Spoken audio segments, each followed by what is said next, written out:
Avant de refermer ce journal, cette exposition pour faire travailler les méninges, un jeu de rébus en forme d'objet. C'est jusqu'à demain soir à la Scène nationale de Sénart. William Vanqui et Daniel Petit-Queneau se sont livrés au jeu des devinettes.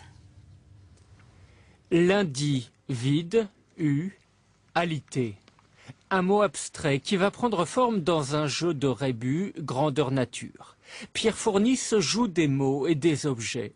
Avec lui, quelques syllabes se matérialisent et chaque œuvre est une devinette. Alors ça, c'est l'exemple le plus monumental. Il faut compter d'abord, parce donc ce sont des cibles, c'est ce qu'on reconnaît en premier, puis après, il y en a une centaine. Donc il y a 100 cibles, et quand on s'approche du titre, c'est indiqué réceptif. Sensible. 1, G, 1 sur G.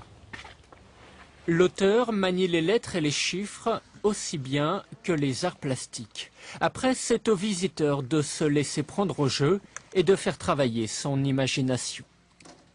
Ces installations sont chacun un micro-spectacle, c'est-à-dire que si le spectateur passe à côté et on le voit dans l'aspect général de l'installation, on a l'impression d'une exposition d'art contemporain, effectivement, c'est-à-dire de choses dont on ne comprend pas le sens. Et c'est uniquement l'action du visiteur qui va permettre d'accéder à une espèce de solution. Une solution plus ou moins évidente, plus ou moins tirée par les cheveux aussi parfois.